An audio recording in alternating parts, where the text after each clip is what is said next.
favorite song on this album, y'all.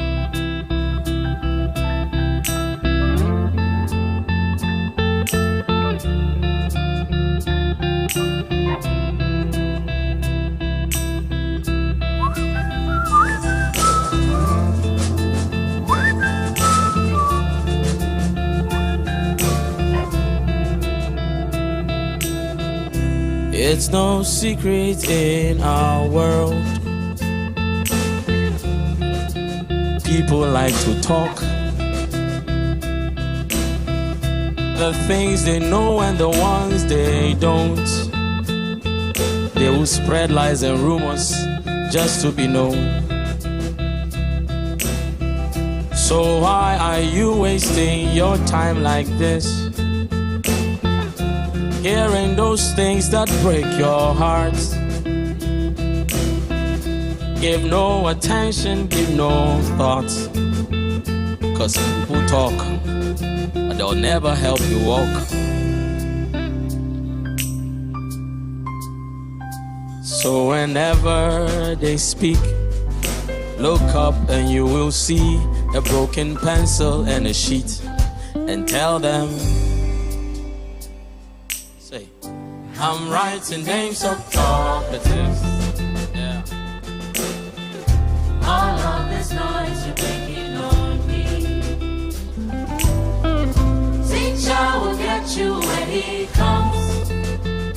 I have a race, No time to waste. no time to waste. I'm writing names of talkatives. I'm writing names of talkatives. 1, 2, 3, 4, 5, 6, 7, 8, All of 9. this noise you're making on me, Teacher will get them when you come. teacher will get you when he comes.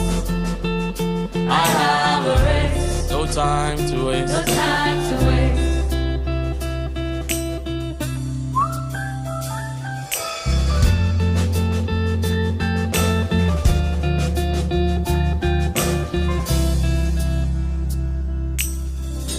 There are many voices in this life, and to be honest, many are not nice. So don't hear something and pick a knife, 'cause most of these things are nothing but lies. Teacher said be careful how you hear, 'cause there are talkatives here, they're everywhere.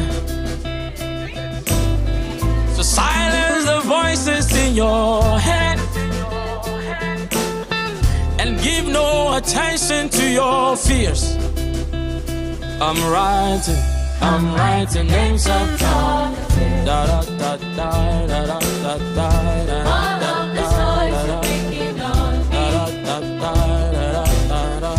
teacher will get you when he comes. As for me, I have a race, no time to no wait. time to waste. I'm writing names of I'm talkatives. writing names of 1, talkatives. 2, 3, 4, 5, 6, 7, 8, 9, 10, 11, 12, 13, 14, 15, 16, 17, 18, 19, 20. Teacher will get you when he comes. I have a race, no time to waste. Can we talk? Yeah. Can we talk? Call him, say talk. Talkative, Do you know any? talkative, Yeah. Have you met any? talkative, Can we write some? talkative, List some names of talkatives. I am going now. talkative, Yeah.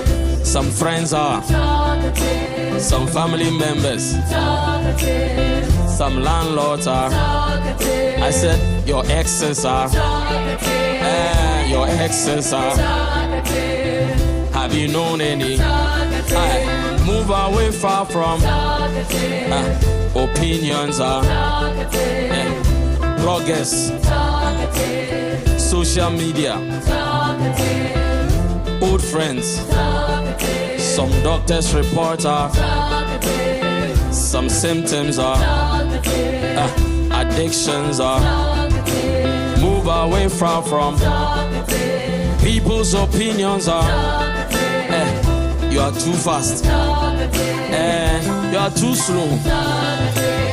You talk too much. Hey, you are very quiet. Open makeup, Dodo. Hey, your face is so raw. Oh, you sing too much. You don't sing at all. And the last time I heard they said, are you the one they said you did? Are you sure you know her? She doesn't like me. Me too, I don't like her. All of these things are move away far from, run away from, keep some distance from. Talkative. Do you know any talkative? Have you met any talkative? Do you know any? So move away far from. Yeah, make your own list of. They will break your heart. Yeah, they will slow you down. They will make you doubt yourself. God is working, so will stop you from seeing what God is doing. So move away far from. These people will stop you from seeing what God is doing. So move away far from talkative. Say, I'm right these names of talk. All of this noise they're making on you. Teacher will get them when he comes. You have a race, no time to waste. No time to waste. Time no day, time no day. So write these names of talk. So write these names of talkers, of talkers, All of this of noise they're talkers. making on you. Teacher will get them when he comes. Teacher will get them when he Aye, comes. aye, aye, aye, aye, aye, You aye, have a race. aye, aye, aye, aye. No time to waste.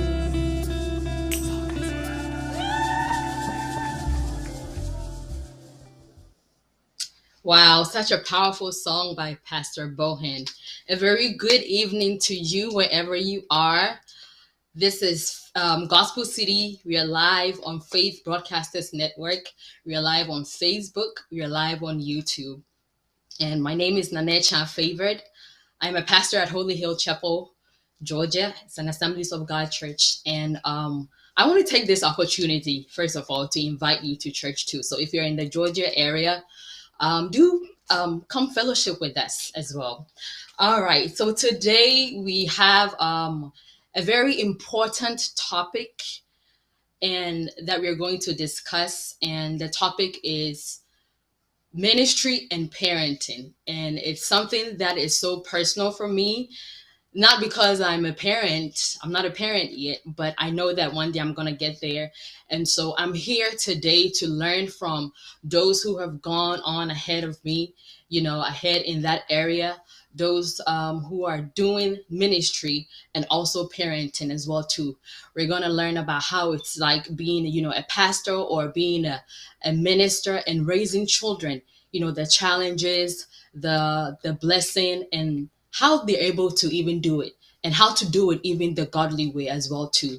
And so with me tonight, I have with me Pastor Vincent and Pastor George with me as well. And like I said, I want to encourage you to go ahead and share the broadcast. Do send in your comments as well. We're going to be reading your comments, sending your questions as well too. And I'm sure that the man of God will be more than willing and able to answer it as well too.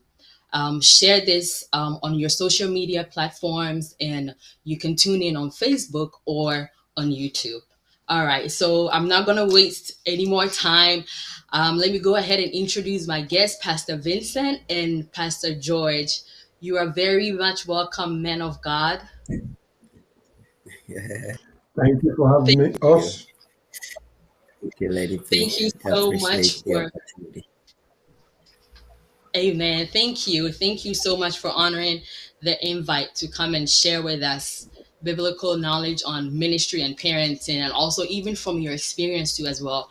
I am ready to learn because I know that I'm going to get there one day. And so it's a blessing. Yes. Yes. I'm at full advantage here too as well too.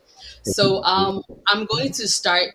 Pastor Vincent has been on here before, but and after you Yes. introduce yourself, I'm going to have Pastor George introduce himself. So tell us a bit about yourself, and then we'll get the ball rolling from there.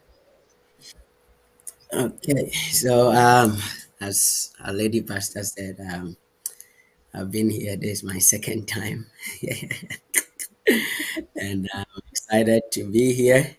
Um, it's a pleasure to always share. I think I said it the last time that it's been quite some time, especially on Facebook and social media. I took a long break, but I think as they come back, and so this is a great opportunity to be back here.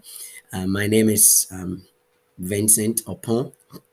I fellowship with Christ Palace International Ministry here in Houston, Texas. I'm one of the associate pastors. Um, Married with two kids. Um, my kids' name are, you know, are special. I have Seraph and Cherub, right? So Wow, powerful. those are the names of my kids. So um, I guess that's why I was invited to share my little experience for the past 7 years. I've been married for 9.5 years. I'll be 10 years in I think 6 months. I have two kids, 7 years and 5 years old. So Powerful. happy to be here. Powerful. Your children So have angelic names.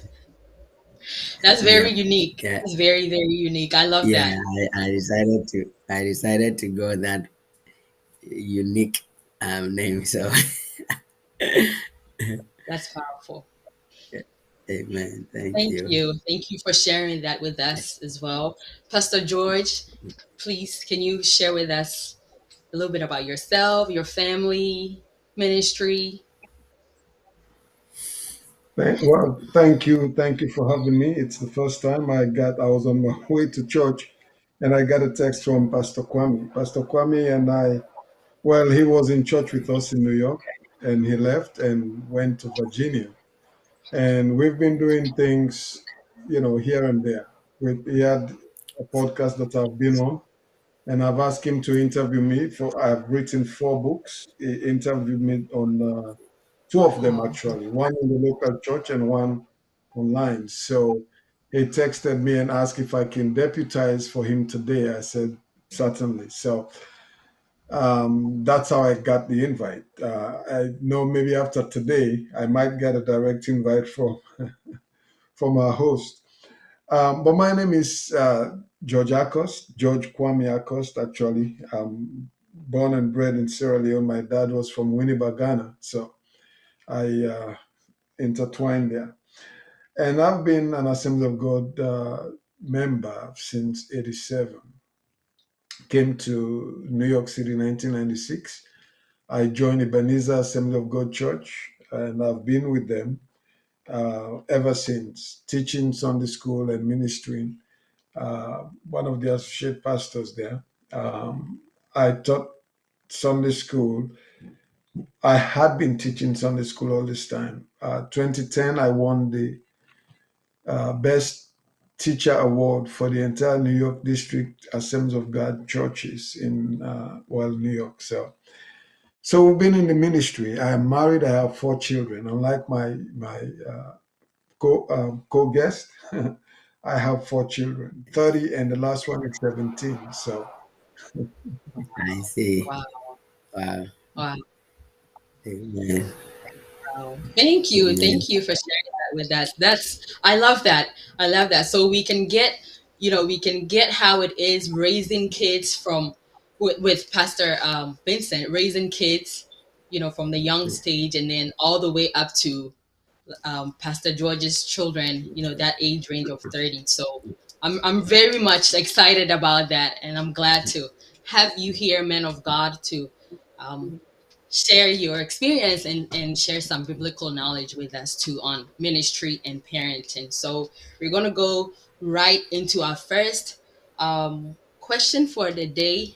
I want to ask you, man of God, that as a pastor and as a parent, how has raising your child or children be? And I want to start with Pastor Vincent with this one. How has it been being a parent, being a pastor, being in the ministry, um, and then also raising children? Yeah, so it's an interesting combination. um, and let me digress a little bit. Today I was preaching at church and I talked about the fact that there are five important questions about life that um, everyone must answer, right? Either if you haven't asked yourself that question, you have either not been pressed with life yet or you are too young, right? Oh my God. And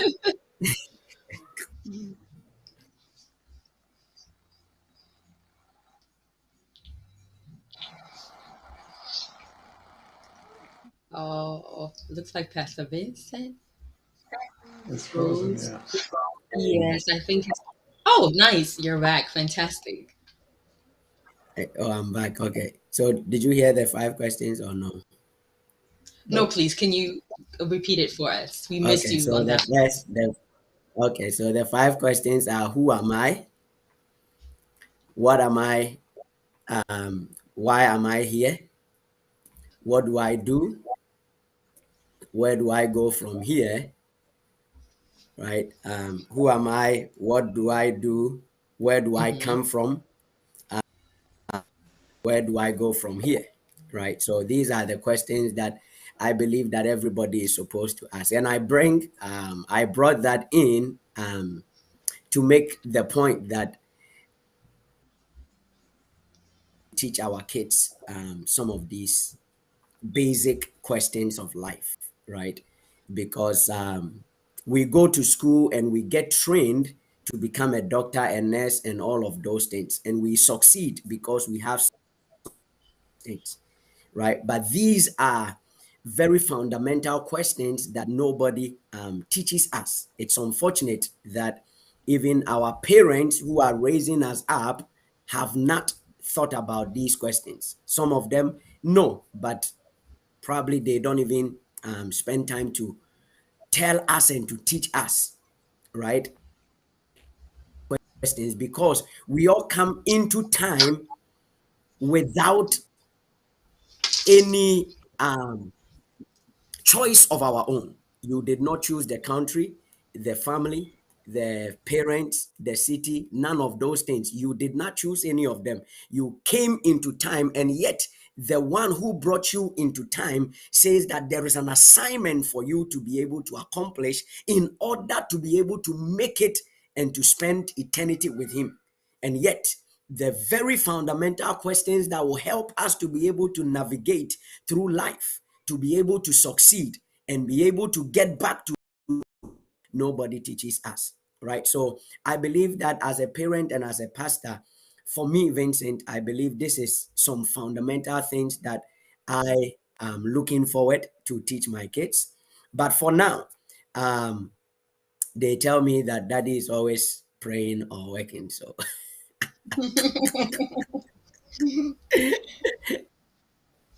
working or praying. So my experience, raising my kids, it's been exciting. It's been fantastic. I think growing up, I always said that my children will love me more than my wife. I know it's not fair, but I said that. Um, and the reason I said that is because I always felt like every child gravitates towards their mother, right? So the question is, what are we doing as fathers, right?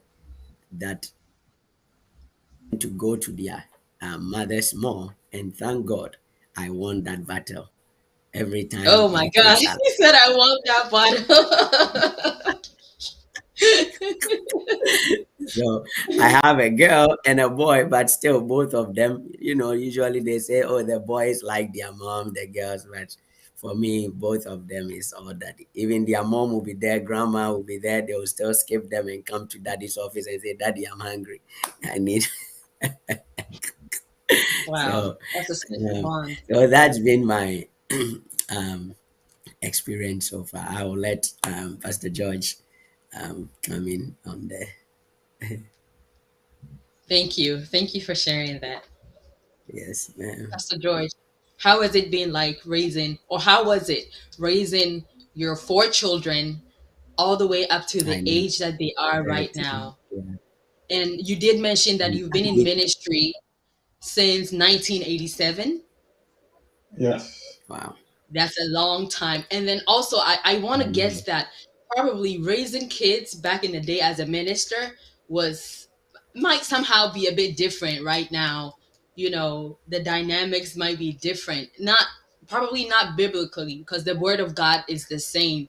But considering how technology has, shown up in our system and how the world is going, would you say Yeah. how was it like for you? And then would you say that it's is there any similarities back in the day and then now?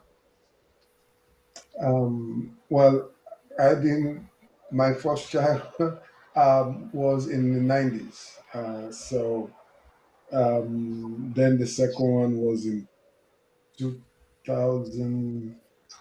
So it's different in the sense that, but they were all born in the States. They were all born in the Okay. States. It's not like I was back there. It's slightly different. The pace at which technology has evolved is a lot more now than then. And so navigating through technology, which I think it's something in the one of the questions that we might deal with. It's more now. We got to pay more attention now than before. It's not like it wasn't there. It was, but those were like the first daughter was the initial stages. Those were the days of AOL and all of those things that people, you ask some people about AOL now, they don't know AOL was the champion back in the days for the internet. So, but anyway, like Pastor Vincent said, it's an interesting journey. It's quite an interesting one. You have the joys, the high moments, and the low moments, and then you have sometimes somewhat disappointments, along the line. But I think to be an effective, I don't know if there is such thing as a best parent. There are best parenting practice and not so good parenting practices. But I'll talk on my experience, my personal experience, what I did with my children. My dad would call me Mister, and I'll call him by his nickname. So I probably picked that from him. My a past now, he would say Mr. George. And now he's my dad, and I'll say to him, Aki boy. That was his alias. Yeah. I And like that. and I was in the military, and one day my coworker came home. We were living in a duplex. I was by the door, and my coworker came in. Back in Africa, we don't have protocols. He just walked right in, and he saw me talking to an older man. And when I didn't stop what I was saying, and when I was done, then I introduced him. I said, "Oh, that's my dad." He goes, "Hey, you talking to your dad like that?" But it was not in a disrespectful way. It's me and my dad who have that kind of rapport. So with my children, I have like aliases for all of them. When they hear me call them by their aliases, they know things are fine. When I call you by your real name, you know you are in for something. Intro. And I do call them by their aliases, and I do call them by their real names as things go along. But I think the basic, we say parent ministry and parenting. I would want to redefine. I don't know if redefine is the right word to say, but parenting is ministry. We have I love ministry that. and we have folds of ministry or different ministries. Now, what I do as a father, I with my children, I do as a father. I don't do as a teach as a well. I do, from time to time I teach. I bring this in, but I'm not a minister of the gospel or a pastor when I'm home,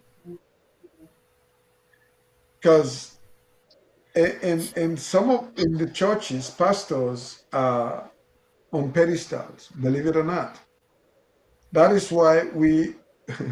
It's hard for us to for pastors, some pastors, because what I do is I tell you the church when I teach, if it's for righteousness' sake, I am not too big to say I'm sorry. I mean, if I do wrong, I'm not big to say I'm sorry. But if it's for righteousness' sake, I would not say because I need you to grow. But pastors are in pedestals. We are spectacles. We are looked upon. The slightest thing you do, people will say. And that will come back if you're not strong enough to affect you. And that might affect your children because you want, if your child is doing something, what they'll say, they will not call the child's name. They'll say it's Pastor George's daughter. Pastor. So there is a lot of pressure. So when I'm home, I'm a parent. And I make sure one of the things that we do, like he said, I like that. He said, for now, the children say, Daddy prays and walk. The best way you can teach your children is passively. What I do is from time to time, when opportunity arises, I'll explain scriptures to them and I'll tell them, if I leave $1,000,000 for each of you, the thing I want you to treasure the most is Jesus. I give you Jesus. He is everything. Money is, and I let them know that I love them. I think love wins a lot more. You would not want to disappoint the person that loves you, that have shown you love.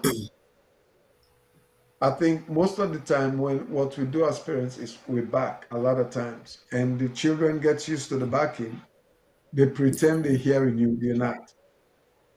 And so what I do is I interact with my children, play with them, joke with them, teach them, uh, tell them the importance of life. When it is necessary for advice, I'll give them counseling. That is so it's interesting. Sometimes, of course, they're children. They do things out of the way that you wouldn't like. And what do you do? So I'll stop for now. Then we don't take all the time. Wow, I love that. I love that. Yeah. Parenting is ministry. I love that. And I agree with you when you said that when you're home or when you're in the house, you're not a pastor, but you're a father.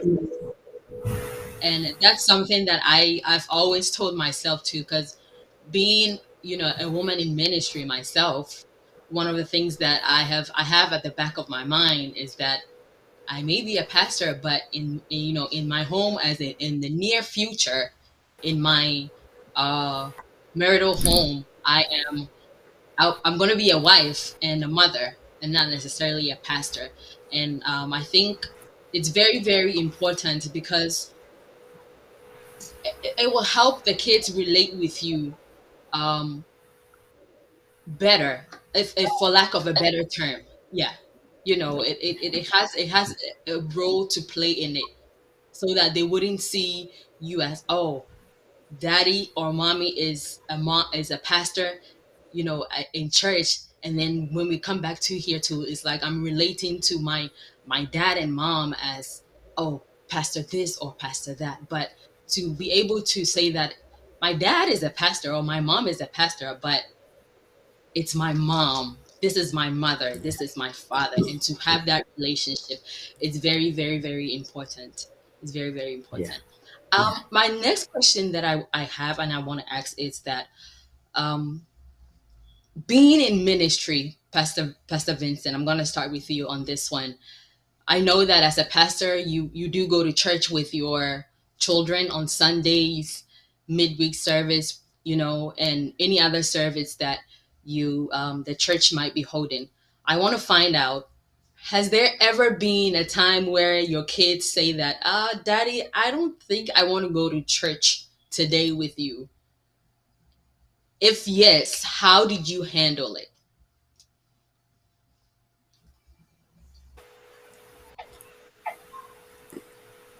Hello. Oh, okay.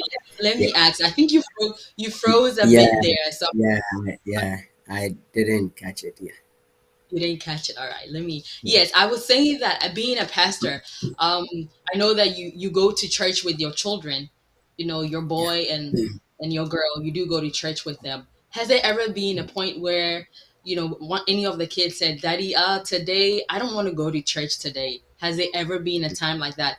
And if yes, how did you handle it? Yeah, I think this one I'll pass it to Pastor George. You want Pastor George to go first on this one? Yeah, yeah. The reason I'm saying that is my kids are too young to make those decisions, right? Um, Okay. 5 and 7, they have little choice, right? I guess they love it at this point, right? As kids, they when they go to church, they get to play with their friends and all of those things, so they are excited to even go to church. But the joy, because having teenagers and all the way to 30, then you will encounter a situation where they will say, "Man, I'm not going to church today," Okay, right? that's true. Yeah, But that's absolutely true. But you would be surprised to that, in the home where both yeah, parents might be, not necessarily even pastors, but they might be Christians, all right. And yeah, the kids might not want to go to church. And most of the time it's yeah. because maybe dad goes to church but mom doesn't. And so it's like, no, I don't want to Exactly, go. I want to stay home with mom. exactly, Or mom goes exactly. but dad doesn't go you Yeah, know yeah, and so that was yeah, why, like, and yeah, it happens with, I feel like it happens with children with any age at all. Of course when they're babies, but one of your kids is 7. yeah, You did mention that, 7, yeah, right? yeah, So they're yeah, knowledgeable about that, but I'm glad your kids, yeah, at this point, you yeah, haven't yeah. experienced that or anything like that. Yes. Like you said, right? I believe that those things will come up because of how the parents are, right? Like you said, either one goes to church, the other doesn't, or something in that kind of line. And so the kids know or have seen the not going to church part of Sundays, right? But for some of us as a pastor, all they've known, at least for their entire life, is we go to church on Thursdays for weekday service and we go to church on Sundays, right? So even on Thursdays or Sunday, if we don't go to church for whatever the reason is, maybe there's no, we have an event somewhere or something like that, then they're like, "Oh, Daddy, why didn't we go to church? Why are we not?" Or if mommy has to work, they'll be like, "Why is mommy not going to church?" Then I'll be like, "Oh, mommy has to go to work, so that's why she's not coming with us," right? So in my, Okay. based on the environment in which they've grew up in, um, church is, you know basically a part of their life at this point, right? So um if they say they, I think it's happened once, with my son at 5, right? And the reason is just because he's upset about something in the morning, right? Like, I don't want to go to church.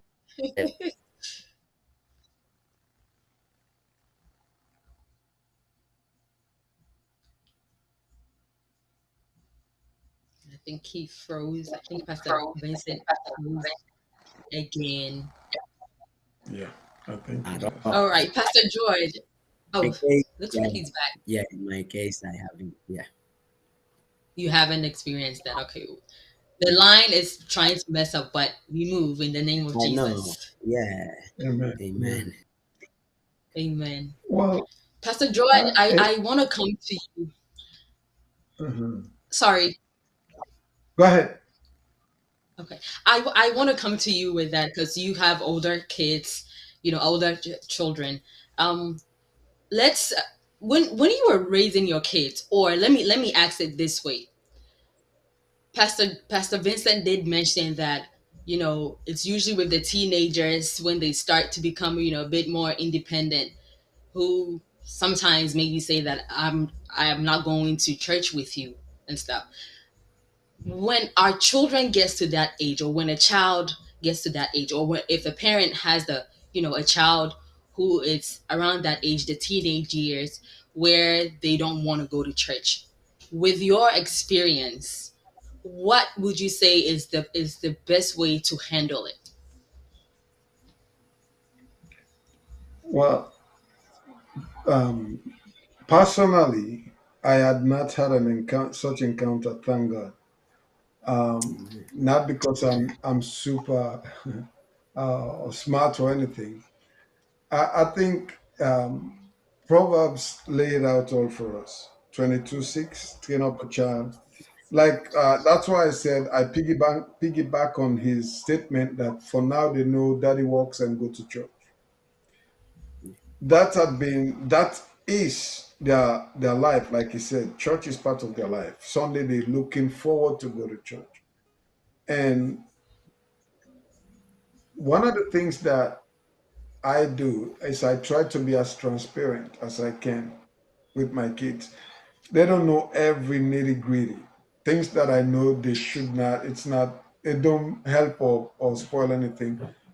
But like your failures, you don't be a champion loading it. Matter of fact, I teach the youth the in in the church, and it is said each time they try to move me from there, both the parents and the youth will say no, let him stay. I've been teaching them over maybe 15 years, and I will tell them there are flaws. We're humans. We're not superheroes. So from that approach, I take them. I've never had an encounter wherein one would tell me I'm not going to go to church. And when it comes to that, in their early stages, we get them ready. When they becoming a little bit in the teenage part, teenagers, they like to sleep late. Only thing I'll rough them up in the morning, banging their doors. We gotta make it time, time, time. We gotta be there on time. So when it comes to that, and then sometimes I tell them, I have a name. I say, you want me to take that name? The local pest, which would mean it's something that I'll do to them. If, like I said, go read your book or go do the dishes, oh, I'll do it. And they don't. I'll come to you 50 times and tell it to you until you do it. So they don't want me to wear the local pest. But so that, a strategy, and I use it. I've been successful so far. I don't use it very often, and they don't like me using it, so they comply.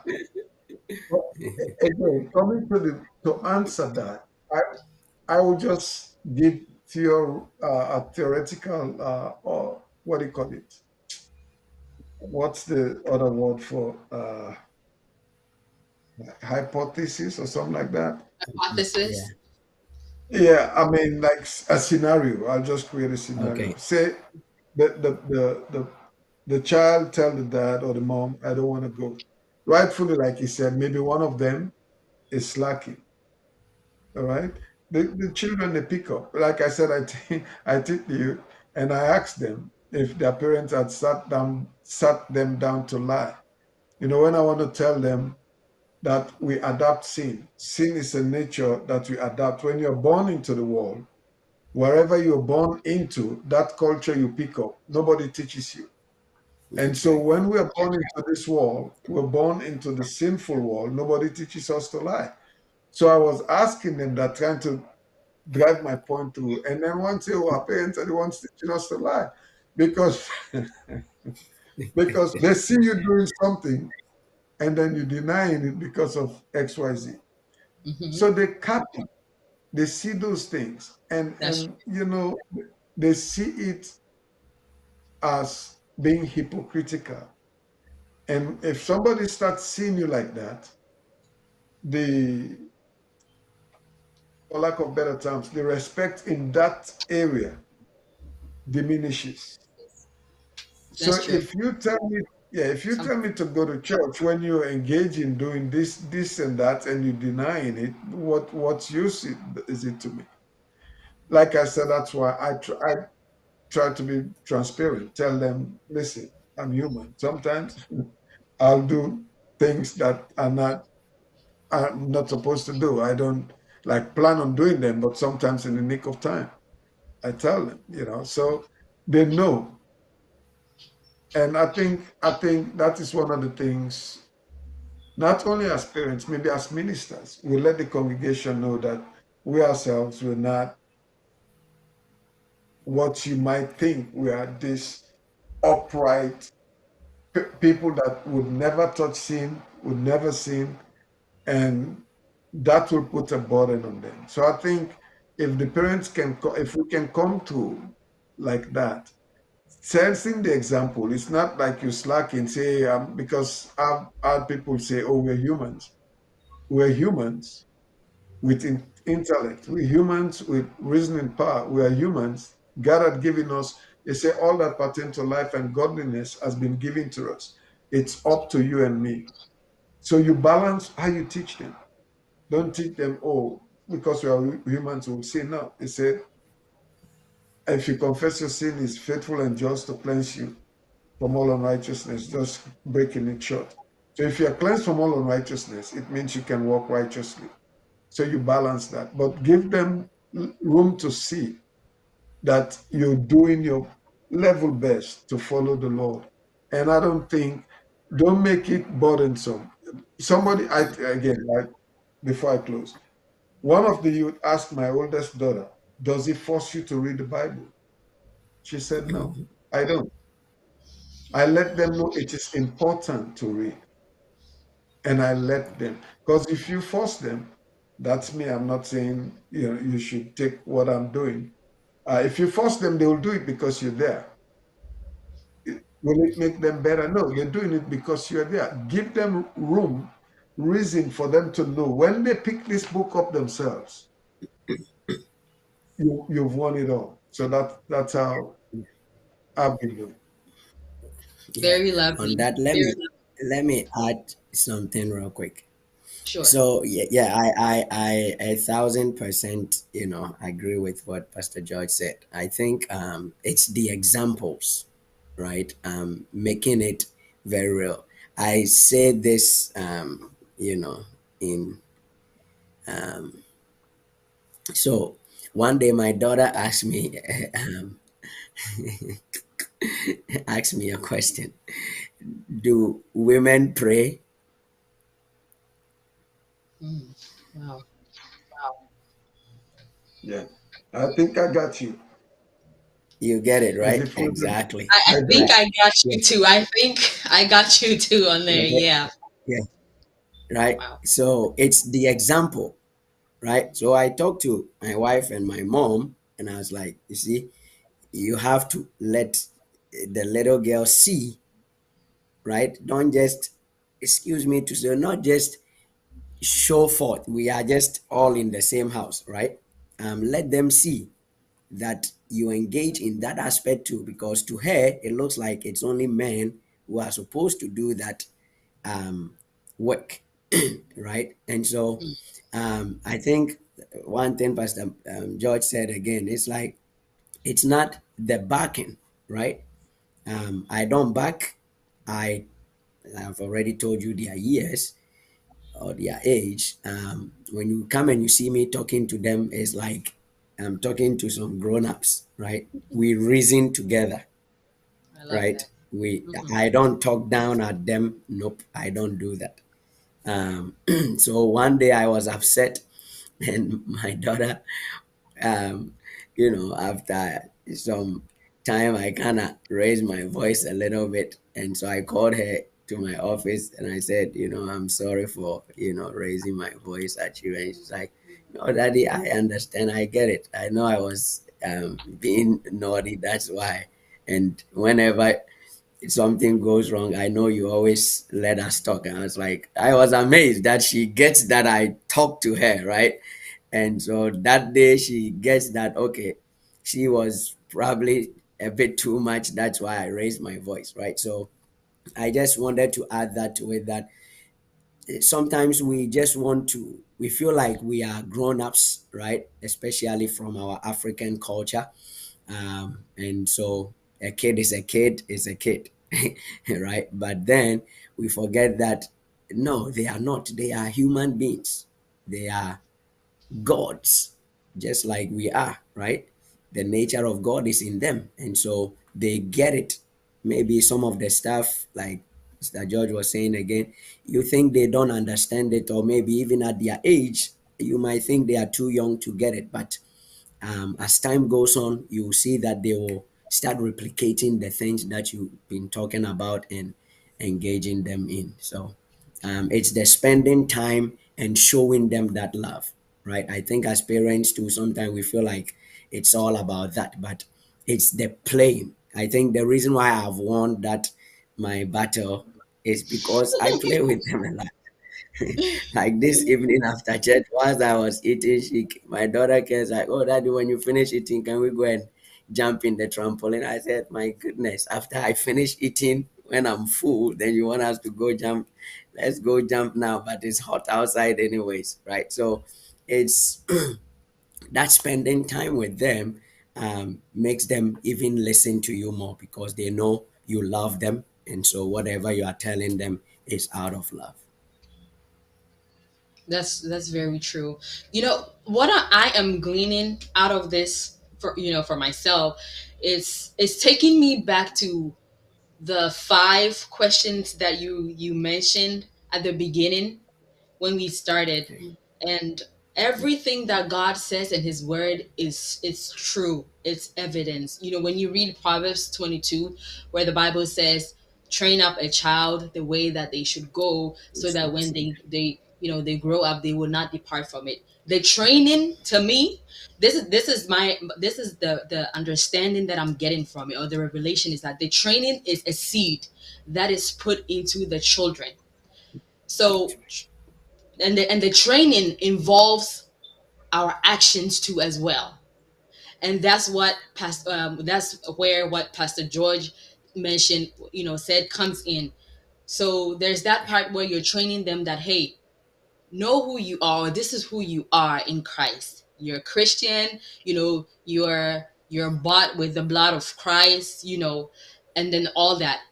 And one of the things that a Christian is supposed to do is what? Is fellowship. And going to church is what?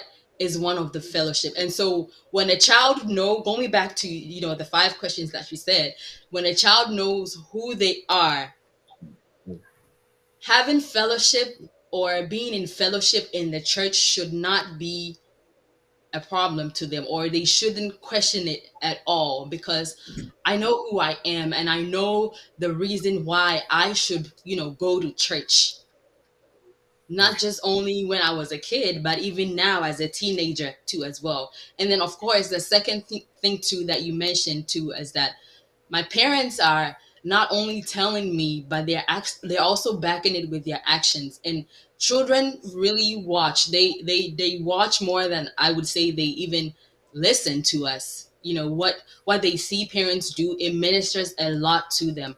And so the training of a child in the way that they should go, it becomes a seed that it's deposited into them. And so as they grow, regardless of where they get in life, whether a teenager, a young adult, or what, it becomes a seed that grows and it keeps them grounded. So this is what I am, gleaning from this. Thank you very much, man of God. I want to take some comments from here.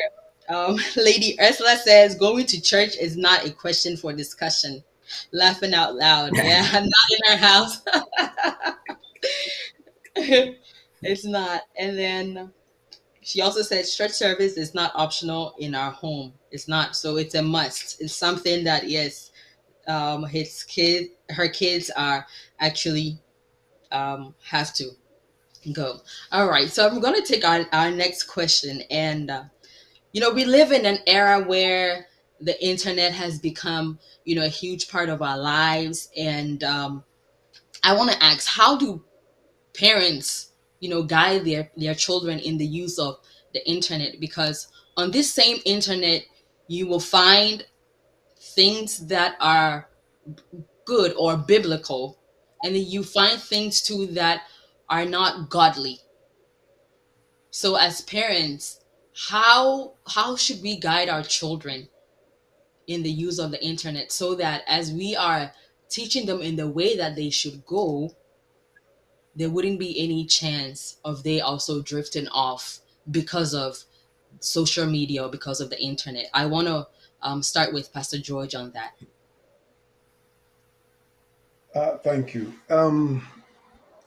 Again, like I said, I think our baseline, underlining factor is Proverbs 22:6. You train the child. Now, seasons change. You ask if it's slightly different back in the days as to now. And I mentioned AOL. By that time, internet had begun, but you have dialogue. I don't know how many of you remember that. And then you get connected with you can things like Yeah. those. But now, hey, it's everywhere, everywhere. Even the mobile companies have hotspots that they rent out, and so the internet is accessible, especially in the United States and other developed countries. Now, when you've trained your child and they know the essence, their work, who they are, like Pastor Vincent had posed those 5 questions. They are grounded. Would they sway? I think they might, or they more 90%, 98% of the time, they would sway. But that seed, like you said, the training is grounded in them. At some point, let's deal with the worst case scenario. A kid stray, got internet involved, because when these things are new, they see it as life, especially if now we gotta be very practical here. Your child can be going to church with you. You're teaching them, they're growing, and at some point, they would, in their teenage years, they have friends, they're mingling. Even though they know the word, their commitment probably might drop. We're dealing with the worst case scenario here. And they're not all that effective in ministry or in their Christian life anymore. But now they're covering, they're pretending. Yeah? And the internet, maybe they got influence. But the basic that you've given to them, if they would stray at a point in time in their life, the prodigal son or daughter will happen again. They would see the emptiness because you've taught them that. You've let them know that regardless of what, it might not resonate at that moment that you're telling them that everything is empty. There is no substance in these things. They know that. They keep it in the cache, in the back of their mind. Sometimes it will come to the front. Or you made mention about when you have something in the back of your mind, Pastor, help me out here. Vincent. No, not Pastor Vincent, our host. Oh, Nanecha. Pastor Nanacha, you said you have it in the back of your mind. I would say to you, try navigate it to the front of your mind. Because back of your mind, it might take some time to come to the front. So I get it so that I want it to be in the front of their minds. Now, that is the basic training. What you would do with the internet, well, I happen to work in IT. So I can choose to streamline the amount of time when they're home. I can set my network to go off air at certain time.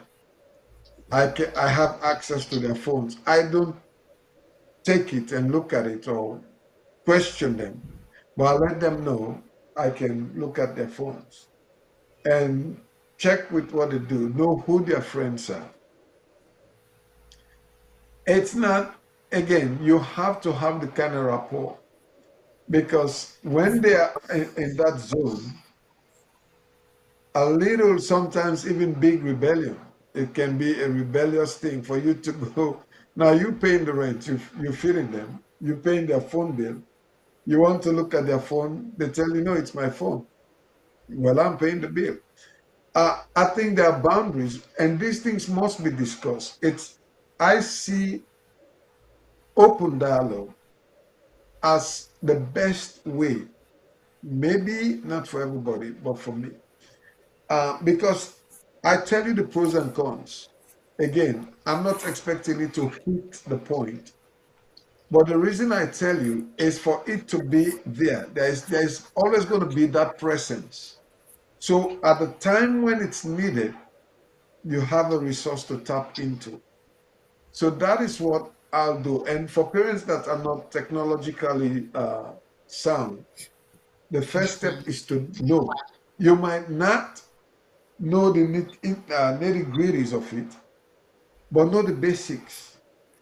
When I started studying computing, the book, the introduction was, in the future, when they say somebody is illiterate, they do not mean is not literate. It's not with books. It would mean they are ignorant about the internet and the ways of the internet. This is where we live now. We live in a global village. So if you don't know your address, meaning you don't know nothing about the internet, it's scary, especially raising your kids. So we should make the effort. And I think as ministers in our various churches, we should propagate that. Have a social media ministry, we do. And one of the things we do is we try to teach the people about the pros and cons of the internet. And we did it this last time. And matter of fact, I had wanted a full week before the pandemic hit. I had wanted a full week to teach, that let them know that this is where we are. And so when you know that, you will help the children. Like Pastor, I like that he said he doesn't back. I think you have a fine group of ministers today, because when they simply they think, but then when it comes to business, it's business because I balance it out. And so this way you're able to drive your message in. You're able to sit down, reason, and tell them. Will they stop right away? I'll give God the glory if they do. But if they don't, it don't mean they're gonna get dragged. They'll have boundaries already because you saying it. And then eventually they'll get it and they will not go extreme. Wow, that's loaded. That was loaded. Thank you, Pastor George. Thank you, Pastor Vincent. You have younger kids. So I want to ask you, how are you guiding your kids in the use of the internet? Because with the same internet, there are VeggieTales on there.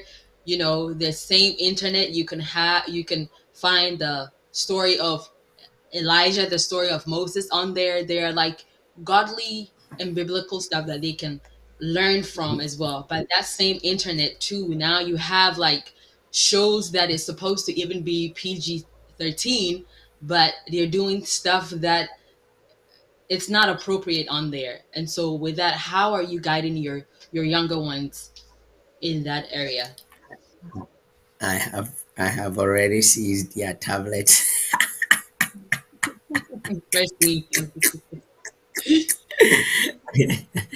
Yeah, so I've seized their tablet already for months now. Anyway, so like Pastor George said, right? It's So when they were growing up, I always taught my kids from home very early, right? So I have specific shows that I let them watch from very early. So I'm blessed that they are always ahead of their class. My daughter can spell any word, right? So I'm saying all that to the point that she can Google anything at her age, right? She can search anything that some of her age groups cannot even search. So, like Pastor George said, I their tablets were Kindle Fire, right? So with my Amazon account, I'm able to put parental controls on them. So I remember a few years ago, um, they can only log in when it's 10 a.m., Okay. right? And before 10, you can take your tablet, but you can't do anything. You cannot even open it, right? And then by 8 p.m., um, it logs out too. You can open it. But they only have, I think I was giving them 4 to 5 hours of screen time at that point, right? So within that screen time, I had broken it down 3 hours for educational and the rest 2 hours for anything fun, right? So when you spend all your 2 hours watching the fun things, you try to go to a fun page, YouTube or something, and you cannot go there, right? So I had those regulations in place. So a quick story. One day we went for a friend's naming ceremony, and one of the Sunday school teachers were like, "Man, Mr. V, my daughter and your daughter are the same age, right?" I said, "I guess. How old is your daughter?" He said, 7. I said, "Wow, your daughter seems so matured, than my daughter. Can I bring my daughter for training?" And I said, "Are you sure?" Because even till now, she has specific times of watching TV or anything online, right? And it's like, I see why, right? And I think as parents, what we do is, especially with our busy schedules here in America, we give these tablets to the kids for our own convenience, That's true. right? Very We give true. it to them so they will not bother us. We can focus and do our own thing, maybe work, maybe our own. I just need some time to sleep. We all do that sometimes, right? But then, um, for me, what I have learned so far, and I guess based on um, my experiences as in studies, right? Based on my academical background, I don't play with this thing here, the mind. So I always say I'm not going to allow anybody to program my kids for me, right? Because what they are watching is what is programming them. And so you think you are a pastor, you are praying, you are doing all of that, but then, or you are a Christian, you are doing all the prayers, you are praying for your kids, you are doing all that you know to do on the spiritual level, but psychologically, somebody somewhere in thousands and 10,000 miles is the one who is training your child for you, right? Let's see. My daughter loves Miraculous. I don't know if anybody knows what Miraculous is. It's some kids show. It's pretty much like this superhero thing, right? So I spent time to watch with her, and because I wanted to understand why she likes it, right? And the whole thing is about this evil guy who tried to, they call it akumatize. So he will akumatize you, um, and then you go do some evil things for him, right? So Hmm. I sat down, and as I was watching with her, I was asking her questions. What does the akumatize means? And she will explain it. Who is this and who is that, right? And so I asked her, do you understand what the akumatize is, or what the whole thing about this? And she just looked at it from the superhero part, right?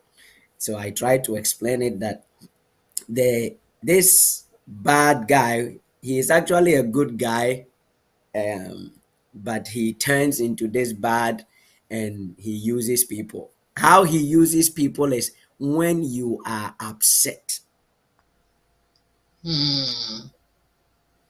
right? So when you are aggravated about something, no matter what it is, maybe you may be in your home, you are upset with your mom, your dad, since it's kids, right? Or you are upset with your friends or things like that. Then he sent this butterfly, and when the butterfly steps on you, you get akumatized, so you become evil, and now you want to do bad things, right? So then Mm-hmm. I use that to explain it to her that, you see, the whole point of this show is to let you know that you don't have to get upset about things, because once you get upset, the enemy, which is the devil, can use you to do evil things, right? You will hurt your brother, you will hurt people, you will say evil things and all of those things. So my point is that sometimes we have to be in the trenches with them, right? To be able to see what they are seeing, and then find the best way as a parent to twist, because the brain of a child is a slate. You can write whatever you want on it, right? So twist it and give them the understanding you want them to have. That's my whole point, right? That's what I did with this whole show, because if you give her the tablet or TV, that's all she'll watch. Miraculous. She can sit there and watch it like episode upon episode and go back and still watch. So if you are not careful, if you are talking to her, that's all she will talk about.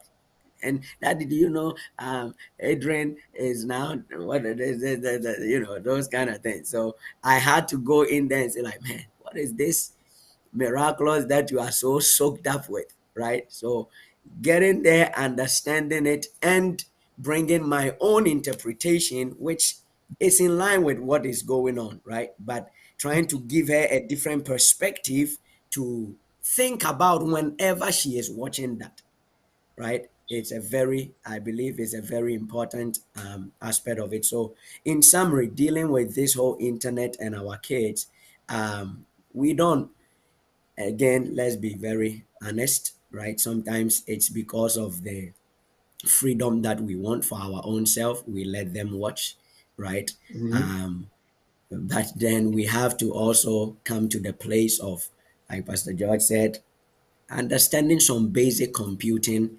knowledge, right?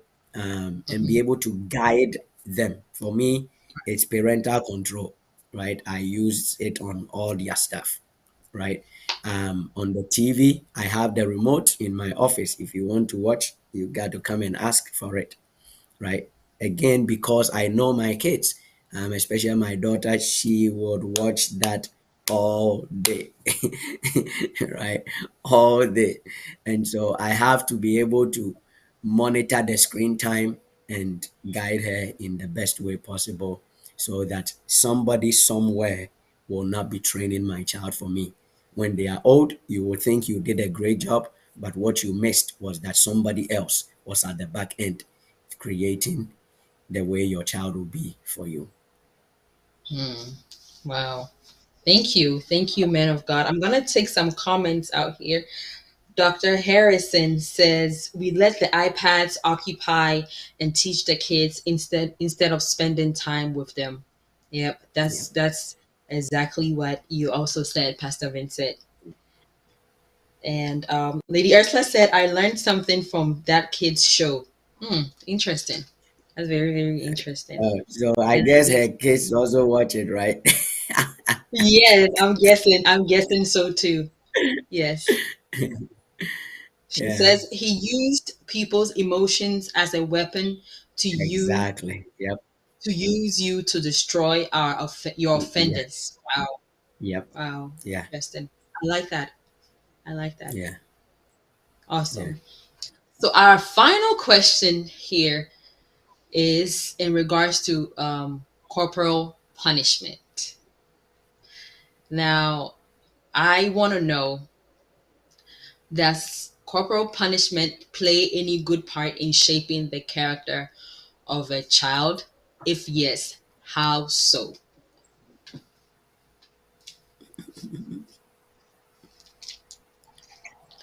Pastor Who George? is God? Pastor Okay, George. I will. What's the it's spare the rod and spoil the child, right? That's right. Yeah, I guess that's Um, saying. I, I, you see, like I said, if you recall, when I was saying I have two names, I call them, for the most part, and when I call by their name and like with a little zest to it, they know something is up. And I think I'll be honest with you. I like Pastor Vincent's methodology because I do the same thing. I'm not a perfect man. My daughter said, I told her, don't turn the lights on. You're wasting the electricity. Keep it, let's try to show them. And one day I came and I called her, and then she came. I said, John, and I give her a spank. I said, for what? I said, go to your room. She went to her room. She's confused now. She came back out. Why do I go to my room? Because the lights are, no, the light's not on. And then I said to her, you know what? I'm sorry. I'm sorry because I did see like the light was on and, I could have, because and it was not like beating her and, just, and it was something I did wrong. So I said, I am sorry. I didn't act parental there because I think one of the other things he said another thing that I'll piggyback on. He said, we think they are children. And so we are entitled to treat them like children. No, they're humans. They are in our care. What I said to the children I teach, the youth I teach, or my children too, I said to them, God is organized, right? God is capable of dropping us one by one, and then we fend for ourselves. I say, but no, He's organized. He creates a unit and calls it a family. He gets a father, a mother, and children. Now, the father has a role to play. The mother has a role to play. The children have a role to play. And once you all play, now I tell them, if your dad says a deadbeat dad, doesn't mean you should disrespect him because you are not doing it to him, you're doing it to God. I teach the kids that, you know. So most times you hear parents say, I brought you into this world and I'll take you out. I dare you, please try. See what the Lord will do to you. But children are given to us. That's why I said it's ministry. It's our responsibility as parents to do our role and shape them in such that they will be godly children. He said, I know Abraham. He will teach his children. Follow me. So corporate punishment should not be dictatorial. Let me explain what that means. I am your father. What I say, you do it. And this, if you Okay. don't do it, there is no love, there is no teaching, there is no nothing, there is just command back. Whoa, whoa, whoa. You're not doing any good job. You're messing your child's mind. And they will develop that, and that's how you see this thing spreads down. But you you get them, if from time to time they will be rebellious. They're children. We adults we make blunders. So how much more then? So if you like use the cane or not excessively, uh you gotta tell them why. Yeah. How interesting is it that we parents will beat the children and now they cry and you ask them why are you crying? Well, what do you expect me to do? Throw a party? No, I think it depends. I think it Sorry. depends. Yeah, if you gotta do that, it's because you want to discipline the child. And discipline is not only punishment, it's correctional. It's something to correct, to let you know that what you're doing is wrong. And if you don't stop it, this that you're getting, I remember I was talking to my daughter when she was, I sat her down and I starting to talk to her about sex and things like that. She goes, "Oh, I'm embarrassed." I say, "I'm glad that you are. Because this embarrassment is way less than if I don't talk to you, things happen, the embarrassment that you will face. So please, let's have this embarrassment for now." So you talk to them, even if you beat them or anything, not abusively. You got to tell them why. Wow. Tell them why you're using you're beating them, Yes, or I, hmm. I don't think it's I don't think it's when you're doing the beating, because that they're not gonna hear at all. Maybe after when things cool down, then you say, "Listen, uh, this is what happened. If you keep doing this thing, what you receive, that 6 strokes, 3 strokes, it's nothing to what you will get if you keep going down that path."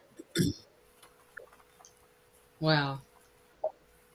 Thank you for sharing that. I want to take a comment from Dr. Harris. He says doing it reasonably is good for the child. Spare the That's right. rod and spoil the child. Interesting. Yeah. Pastor Vincent, I'm going to come to you next. But before that, Proverbs 23, verse 13 says, withhold not correction from the child. For if thou beatest him with a rod, he shall not die. This is King James. Wow. For a minute, I thought it was a message. It's a message that Proverbs usually, what? 23. Yeah, yes, I'm right there. 23, uh-huh. And 14 the say, "You verse shall number, be." Go ahead. Oh, okay, yeah. See, verse 14. Okay. Huh? yes, and it Look at says, 14. And to deliver his soul from hell. the 14 says, thou shalt beat him with the rod, my God, Yeah. and shall deliver his soul Deliver his soul from hell. hell. Yeah. What does the psalmist say? Thy rod and thy staff. Thy Mm. staff comfort me. Yeah. How So how is that the rod comforting? So, Pastor yeah. Vincent, I want to ask this. Yeah. So, does it mean that the rod of correction is always rod as in beating the child, or there are different ways to go about it and to get the effective results that you're looking for? Yeah, thank you. Yeah, so I believe that you let me add, since we are already reading the scriptures, let me add more to it. Let me add more insult to injury. So Proverbs 13, the verse number 24 also say, he that spares his rod hates his son. Hmm. Let me take the NIV. The NIV says, whoever spares the rod hates their children, but the one who loves their children is careful to discipline them. So that's the That's word another there. heavy one. Careful to, what's that? That's another heavy one too. Exactly, right. It's careful to discipline. And now then we go to Hebrews, the chapter number 12 and the verse number um, 6. It says, for whom the Lord loves, he chasteneth and scourges every son whom he receives. So he says, if, verse 7, if ye endure chastening, God deals with you as his son. The son. For what son is he whom the father chasteneth not? But if ye be without chastisement, whereof all are partakers, then are ye bastards and not sons. My goodness. My Yeah. goodness, what a Right? scripture! So Yeah. So, um, back to your question. Um, Chastisement is good. um, and like your question, should it be like beating and all of those things? I would say that it depends on their age. It is age is a huge factor, right? Okay. When my I think for my son, I haven't really whipped him much, but but for my daughter, you know, I think my son saw when he was growing up, he saw how I discipline my daughter. So I think he is a very honestly, I'm not because he's my child, but he's a very very what word? I don't want to say good, but he's a very disciplined. When you tell him do something, he does it. Like he doesn't like go outside it, right? My daughter, you tell her something and she will try to, do all those gymnastics and things like that. But my son, if you tell the two of them to do something, you are sure that my son will do it, right? So again, I think he saw the discipline with my daughter, right? And so I think he learned that quick that man, if I misbehave, this man will, you know, whip my butt. I have my nice way of whipping you. Like I just flip your, like that. Not with a rod or something, but I'll flip your ear or something Yeah. or your cheeks, right? So, because they are young. So I have my own way of disciplining them, as in spanking, right? And the fact that they know that I have something I say that we are human beings. I think I've said that already. That um, when we do something, innately we feel bad, right? I don't think human beings are that bad, as bad as we think we are, Yeah. right? Innately we feel bad, right? And so with a little flip like that, you you trigger the tears. You know what I mean? You trigger the tears, and the remorseness in them to come out, right? Sometimes it's just like I'm going to, and just like that, right? They see that okay, I did something wrong, and they begin to cry, right? So again, I believe that it's not the way we grew up, how we grew up back in Ghana and Africa, where they can take bankuta and just knock you, right? Those were more like more like I don't know which word to use, but those were very hard, right? And also, again, some of our parents did not know the difference between you growing up, right? And Mm. yet, although you are growing up, they still want to treat you as a child. And that's Mm-hmm. where the rebellion begin to come out, because nobody wants to be a child forever, right? And so at some point you begin to feel like, you know what, if you're not going to treat me as a grown up, I'm going to prove that I am a grown up, right? And the rebellion begins, and all of those other gymnastics and things begin to to come up. So for me, I believe that yes, we you spare the rod, you spoil the child. But I have one scripture based on what I just said, in the book of where did I think I thought I opened it here, in the book of Ephesians, let me open it here. Ephesians, the chapter number 5. It says that parents don't, yeah, it's Ephesians, the chapter number 6. Number 6. It Mm-hmm. says, verse 1, chapter 6, from verse 1. He said, children, obey your parents in the Lord, for this is right. Honor your father and mother, which is the first commandment, that it With may the be best. well with your soul. My verse 4 is my point. Yeah. He said, and ye fathers, provoke not your Both children to not your wrath, children, yeah. That's right? it. That's Provoke not your children to wrath,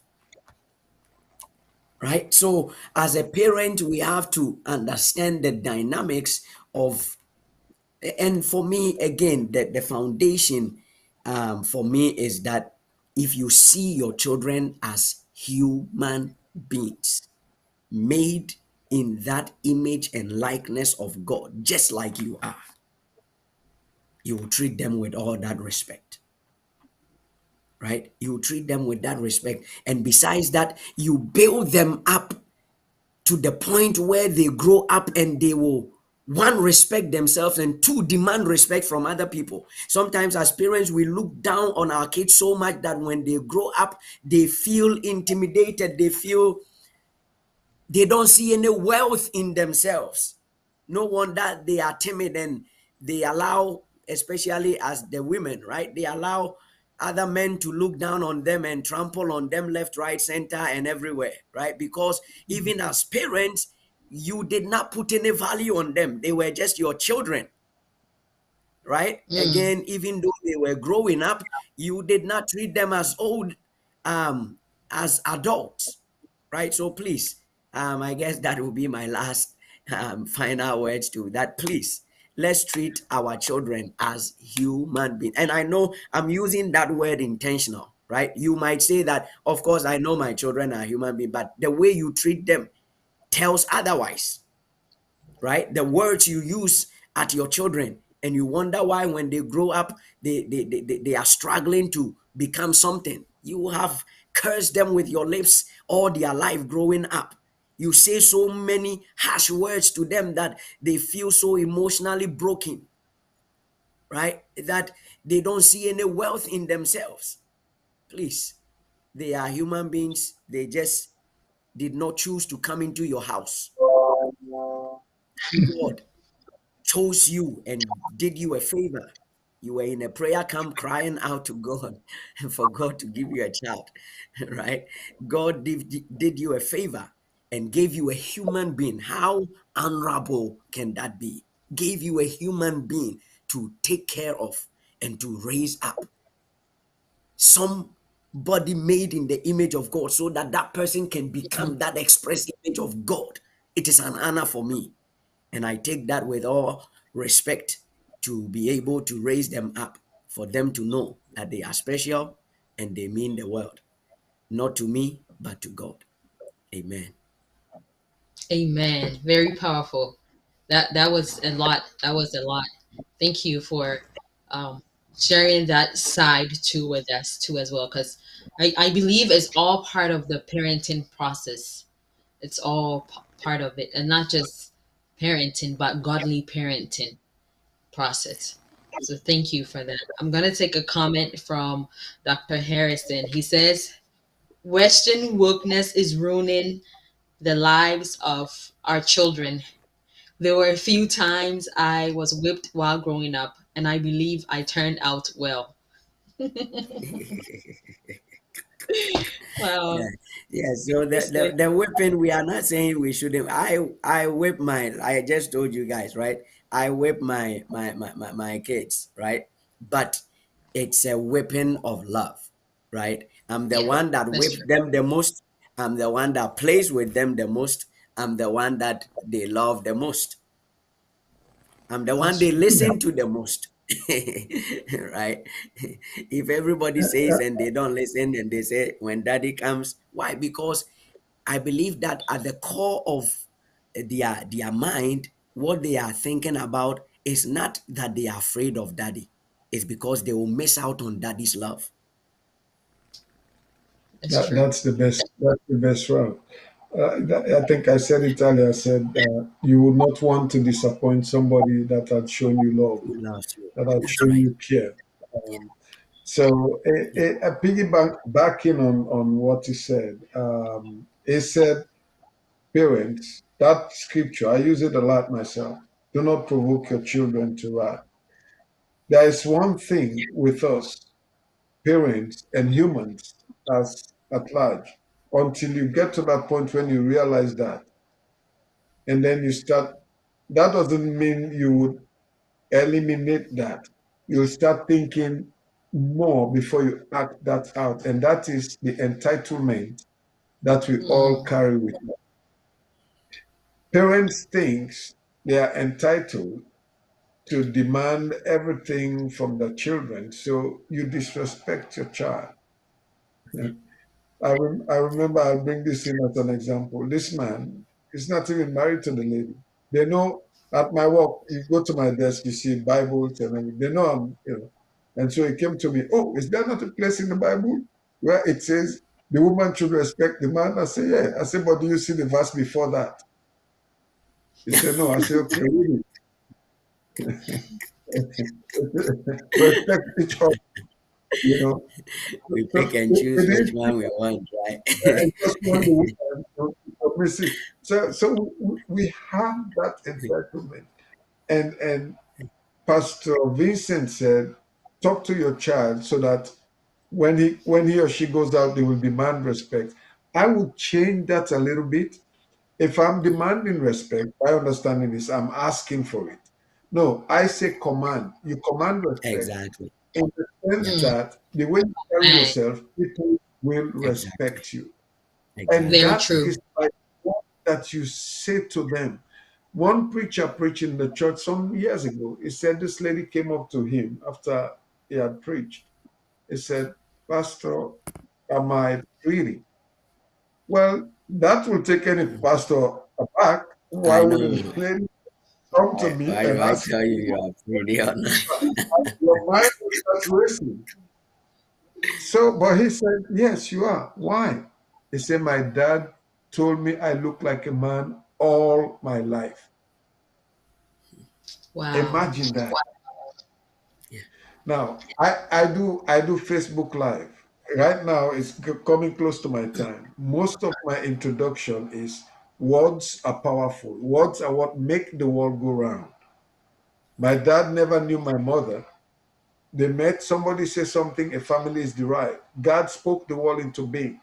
Words, especially believers, the words that you say. I keep telling believers, don't pronounce thing on people and don't curse your fellow believer because you cursing you. They say, curse me upon anyone that curseth you. I could care less if you're a Christian. If I pronounce cursing you, I'm just cursing myself. We have to That's right. understand the dynamics of words and use them adequately, appropriately. Somebody say, if you know the word will work for you. Use the word because Jesus himself said, for every careless word. Pastor Vincent said it correctly. These children are created in God's image just like you.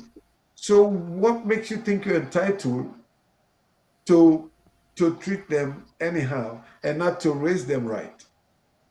That's why I said it's a ministry by itself. It's an awesome, awesome responsibility. So the words we Amen. use should be one that season them up so that they will be ready for the future in society when you and I are not there anymore. That's right. It's, Very, it's very a true. Thank you, men of God. I thank you for bringing that part, Pastor Vincent and Pastor George. I believe is an eye opener for every parent out there. Knowing that your kids are or your children are not just um, tiny human beings Proper. or people that you have that so much control that you can just treat them anyhow, but also knowing that these are they're gifts from God, and anything that God gives you, you have to handle it well. They're not just gifts, but they were created in the image and likeness, just like how we're also created in God's image and our likeness too, because it's the same kids who will grow up and become adults one day too. And so the words do go a long way as well too. And that's something that I can relate with too. I don't joke with words at all. Recently, I was helping a family friend's son out with his maths homework, and somebody came around, and the person was like, "You can't do this, this small math problem. Even my child who is at this age." I didn't like that. So afterwards, when the kid was not around, I had to, respectfully go to the adult and be like, and I explained it to him that I really wish he didn't say that, and that he should be mindful too, because the kid might even think that maybe he's dumb, for lack of a better, That's true. word also. Mhm. But that's not the case. I was the one who was helping the child out, and I noticed that he understood the concept, but sometimes he missed out steps too as well. And there's just it doesn't help for you to come in with such comments, because it really registers a lot in their head as well too. And we don't want to raise kids who will end up also growing up and treating their kids or raising their kids in a negative way, just because a grown-up said it to them, that just because their parents or a grown-up told them that, oh, you can't do this, or you're not good because of that. No, we don't want to raise kids like that. So yes, that's very, very important. I'm so particular about that too as well too. Yes. And I just wanted to add this. I remember, I think all my life, my dad has given me a whooping once, and it was over. It was over homework. This was in primary school, because back in, and this was in Ghana, back in the day, for me, when I was going to school, it was because I was going to play ampe with that's like my main motivation for the school, is that I'm going to meet my friends and play ampe and just other games, and I'll come back home like it's just and my dad does not joke with anything books, anything, academics. And he really gave it to me on that fateful day. And I remember it, and it made me sit up, because before that, my dad had never, had any reason to use a rod on me to give me, a whooping or a spanking. But because of that, I ended up getting it, and it helped me out. It made me sit up and realize that, hey, sister, you need to take your homework seriously. So yes, I would also say that corporal punishment, it helps out to a greater extent, or to some extent too, depending on the situation at hand as well too. Thank you so much, man of God. Thank you for the biblical knowledge. Thank you for sharing your experiences with us too, as well too. Thank you, thank you, thank you, thank you. I'm going to I'm going to take a comment here. Pastor Francis says, I'm pet lover. I know people who loves to play all day. Oh, that was me back in primary school, and then I had to snap out of it at a point. All right. Thank you. So it has been amazing, amazing time discussing this topic, ministry and parenting. And I just want to say that this is not just even only for people who are in ministry, not just for pastors or ministers, but it's for every parent, especially, Christian parents, that you do ministry and parenting and you do it the right way. And I believe that we have all learned something, and we're going to either make changes or add on, and it's going to help our kids to grow up to be the kids, that the children or the adults that they're supposed to be. Thank you very much. So next week we are treating a topic on why pastors' kids rebel. That's another heavy one, because I know that sometimes there's pressure on ministers to have their kids behave in a certain way, and sometimes it's not always the case. And we want to talk about it. We want to talk about some of the possible causes. We want to talk about what pastors should do in such case. And so do join us next week as we dive into this topic. And I want to say a big thank you to Pastor George and Pastor Vincent for joining us today to come and discuss with us and to share their knowledge, their wisdom, and their experience too with us as well too. God richly bless you, man of God. And a big thank you to my producers, to Pastor Francis, Dr. Harrison, Lady Ursula, and to all our viewers for tuning in tonight. I want to encourage you to keep sharing the link, share the link on Facebook, share it on YouTube, because we have other programs, different topics on FBN, and also even throughout the week too, that will help edify you. It will build you up, and it will help you in your Christian walk too, as well too. I have learned a lot. Like Pastor George said, I'm going to move what I had at the back of my mind to the front of my mind. Yes, so I have it in front of me too, and just journey along with it as well too. Thank you so much, man of God. And to our viewers, do join us next week, same time, 6:30 Eastern, as we go into the topic on why pastors' kids rebel. God richly bless you. And then until we meet next week, may the Lord God keep you and your family, and may he cause you to find favor with him and favor with men. Thank you for joining us. Bye-bye.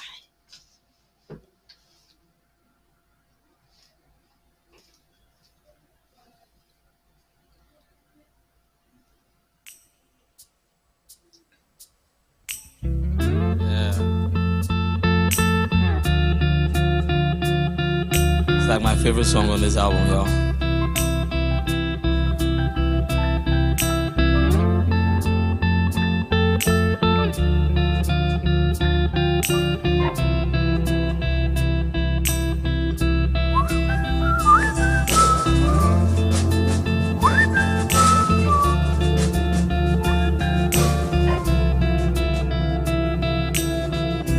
It's no secret in our world,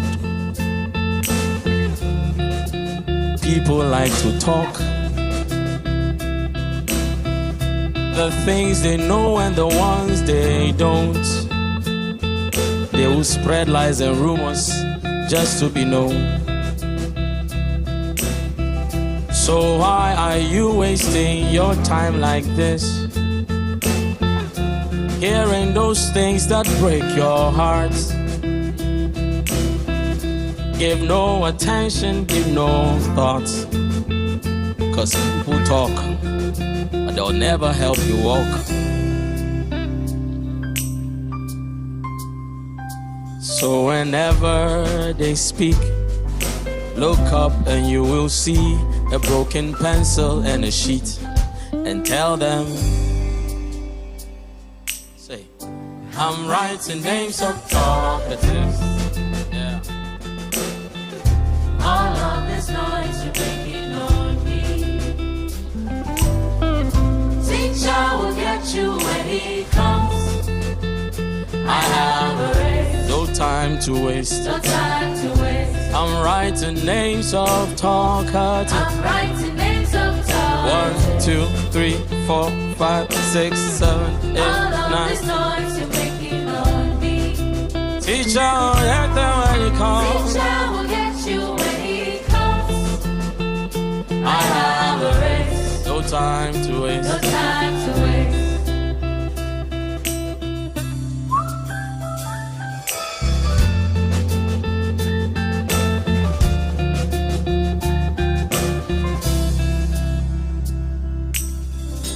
There are many voices in this life, and to be honest, many are not nice. So don't hear something and pick a knife, 'cause most of these things are nothing but lies. Teacher said, be careful how you hear, 'cause there are talkatives here. They're everywhere. So silence the voices in your head and give no attention to your fears. I'm writing names of talk. Da da da da da da da da da. All of this noise you're making on me. Teacher will get you when he comes. As for me, I have a race, no time to no wait. time to waste. I'm writing names of I'm talkatives. writing names of talk. 1, 2, 3, 4, 5, 6, 7, 8, 9, 10, 11, 12, 13, 14, 15, 15, 16, 17, 18, 19, 20. Get you when he comes. I have a race. Yeah. No time to waste. Can we talk? Yeah. Can we talk? Call him, say talk. Talkative. Do you know any? Talkative. Yeah. Have you met any? Talkative. Can we write some? Talkative. List some names of talkatives. I am going now. Talkative. Yeah. Some friends are, Talkative. some family members, Talkative. some landlords are. Talkative. I said your exes are. Talkative. Your exes are. Talkative. Have you known any? Talkative. Aye. Move away far from Talkative. opinions are. Talkative. Bloggers, Talkative. social media, Talkative. old friends, Talkative. some doctors report are. Talkative. Some symptoms are. Talkative. Addictions are. Talkative. Move away far from Talkative. people's opinions are. Talkative. You are too fast. Talkative. You are too slow. Talkative. You talk too much. Talkative. Hey, you are very quiet. Oh. Talkative. Open makeup, dodo. Talkative. Hey, your face is so raw. Talkative. You sing too much. Talkative. You don't sing at all. Talkative. And the last time I heard they said, are you the one they said you did? Are you sure you know her? She doesn't like me. Me too, I don't like her. All of these things are. Move away far from. Run away from. Keep some distance from. Talkative. Do you know any talkative? Have you met any talkative? Do you know any? So move away far from. Yeah, make your own list of. They will break your heart. Yeah, they will slow you down. They will make you doubt yourself. God is working, so will stop you from seeing what God is doing. So move away far from. These people will stop you from seeing what God is doing. So move away far from talkative. Say, I'll write these names of talk. All of this noise they're making on you. Teacher will get them when he comes. You have a race. no time to waste. No time to waste. Time no day, time no day. So write these names of talk. So write these names of talkatives, of All of talkatives, this of noise they're talkatives. making on you. Teacher will get them when he comes. Teacher will get them when he Aye, aye, comes. aye, aye, aye, aye, You aye, have a aye, race. aye, aye, aye, aye. No time to waste.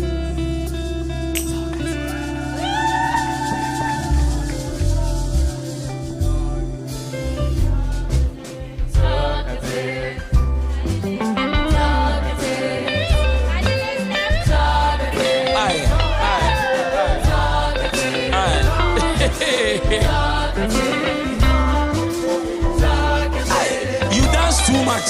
Talkative. You don't know how to dance at all, Stephen. Talkative. Why are you like this? Rasta the pony be away. Talkative. Makeup, I hold on. Aye,